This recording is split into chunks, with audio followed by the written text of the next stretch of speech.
Veligonda project ఒక చరిత్ర. మార్కాపురంపై మాట నిలబెట్టుకున్నామన్న సీఎం. సెప్టెంబర్ 2న పోలవరం లెఫ్ట్ కెనాల్ కు జలహారతి. స్థానిక ఎన్నికలపై జనసేన ప్రత్యేక కసరత్తు. కార్యకర్తల ఆత్మగౌరవం తగ్గకుండా ఎక్కువ స్థానాల్లో పోటీ. వైసీపీని ఎదిరించి పోరాడామన్న నాదెండ్ల. తుమ్మడిహట్టి ప్రాజెక్టుపై రేవంత్ సమీక్ష. సీఎంతో మంత్రి ఉత్తమ్ కీలక చర్చలు. కేంద్రంతో భేటీపై సమాలోచనలు. ఇది ప్రభుత్వ పాలన, పోలీసుల పాలన. ప్రజలపై పోలీసులు జులుం చూపిస్తున్నారు. ప్రశ్నిస్తే అరెస్ట్ చేస్తున్నారన్న హరీష్ రావు. 2 లక్షల ఇళ్ల నిర్మాణం పూర్తి చేశాం. త్వరలో మరో 2.5 లక్షల ఇళ్ల నిర్మాణం. అర్హులందరికీ ఇళ్లు కట్టిస్తామన్న పొంగులేటి. సిరిసిల్లలో ఘనంగా నూలు పౌర్ణమి వేడుకలు. శోభాయాత్రలో పాల్గొన్న మంత్రి పొన్నం, ఆది శ్రీనివాస్. ఘనంగా స్వామివారి శోభాయాత్ర. రేవంత్ కి రాఖీ కట్టిన సురేఖ, సీతక్క. వరుసగా 3వ సారి రాఖీ కట్టారన్న సురేఖ. ఆడబిడ్డలు ఆనందంగా ఉండాలన్న సీఎం. కేసీఆర్ కి రాఖీ కట్టిన మహిళా నేతలు. గొంగిడి సునీత, తుల ఉమ్మకి అధినేత ఆశీస్సులు. చీర సారెతో సత్కరించిన కేసీఆర్ దంపతులు. జగన్ విధ్వంసాన్ని భరించలేకే ప్రజలు ఓడించారు. రాష్ట్రాన్ని సర్వనాశనం చేయడమే ఆయన సంకల్పం. ప్రజలు తమ వెంటే ఉన్నారన్న రామ్మోహన్ నాయుడు.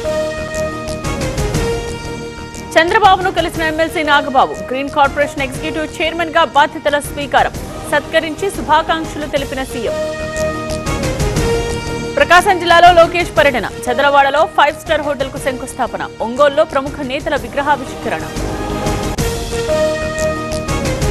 ప్రారంభానికి సిద్ధమైన వెలిగొండ ప్రాజెక్ట్. పరిహారంపై కొనసాగుతోన్న నిర్వాసితుల నిరసనలు. ఆందోళన అవసరం లేదన్న మంత్రి నిమ్మల. చంచలగూడ జైల్లో కారుమూరిని కలిసిన బొత్స. మద్యం కేసులో రిమాండ్లో ఉన్న కారుమూరి. జైల్లో మాజీ మంత్రికి పరామర్శ. రాయదుర్గ్లో మరోసారి రికార్డు ధరలు. పాన్ మక్తాలో టీజీఐఏసీ వేలం. 269 కోట్లు పలికిన ఎకరం. గురుకుల పాఠశాలను తరలించడంపై ఆగ్రహం. అల్లూరి జిల్లాలో విద్యార్థుల తల్లిదండ్రుల నిరసన. బలవంతంగా తరలించడం తప్పన్న గంట. ఏపీ జేఏసీ అమరావతి రాష్ట్ర స్థాయి సదస్సు. సెప్టెంబర్ 3న ఏపీజీఓ జేఏసీ సంఘాలతో భేటీ. బకాయిల కోసం రీళ్ల ఉద్యమానికి రెడీ.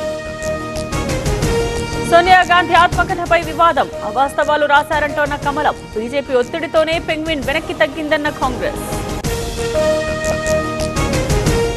కర్ణాటక మంత్రి నాగేంద్ర రాజీనామా. అవినీతి ఆరోపణల దృష్ట్యా పదవికి గుడ్ బై. మీడియా సమావేశంలో కన్నీరు. నేపాల్కు కొనసాగుతోన్న భారత్ సాయం. 10 టన్నుల సహాయ సామాగ్రితో 3వ విమానం. టన్నెల్లో రెస్క్యూ కోసం 11 మంది సభ్యుల టీం. నేపాల్ నుండి తిరిగొచ్చిన 21 మంది భారతీయులు. క్షేమంగా ఢిల్లీకి చేరుకున్న తెలుగువారు, తమిళులు. ఎయిర్పోర్ట్లో యాత్రికులను కలిసిన జయశంకర్.